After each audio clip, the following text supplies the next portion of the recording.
Біздің бетәлі ол жұртта бүтін имущество, бүтін жиһазларыбыз, ризық тұнда. Әлігіне бөлек еткен, яратқан қайнаны бөлек еткен қайната білен, ір жаңа лар, тұм-тұлы ит білен. Холодильник тұлы ризық, киімнер, баланың киімнері, ойыншықлар. Бүтін ебір ешерге нәрсе керек, бүтін ебір шунда. Шундан ярар. Қазір сотны біз проиграли, уақыт ұзып бара кіріндік мұны. Яра біз нәрсе нешетек әйбірлерін алып шығара керейін, біз біршет болмай бетенде. Yok, яқлаушы кіші yok.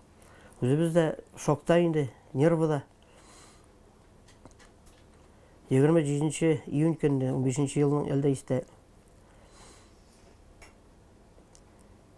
мені шақырғандары шығарылыш классларының моторына бәйремнен ұздырға алды кафеда.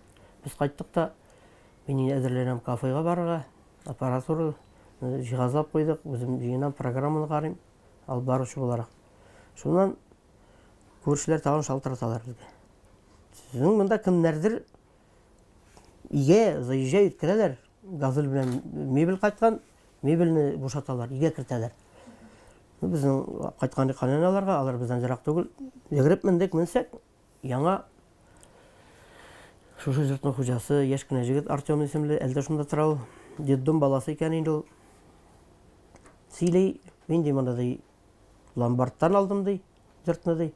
Артыңағына 2 дәс хвостикім деген бола, мен білем, менен 1,600,000 шамасына қойғандар аны, менен сұраған бәйе, нәқ шол бәйеге жіберген, ломбардтан тезірек.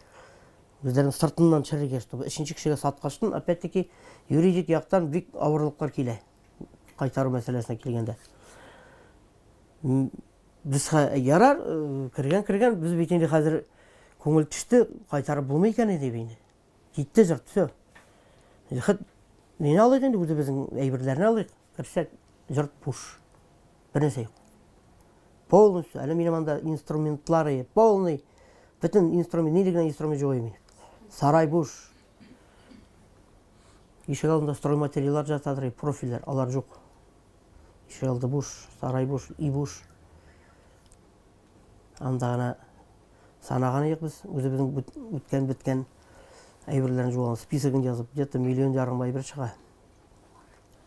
Бүтін әйбірін санасақ. Унитаз қалған, миш қалған, раковина, бір испке шкаф тұрадыр.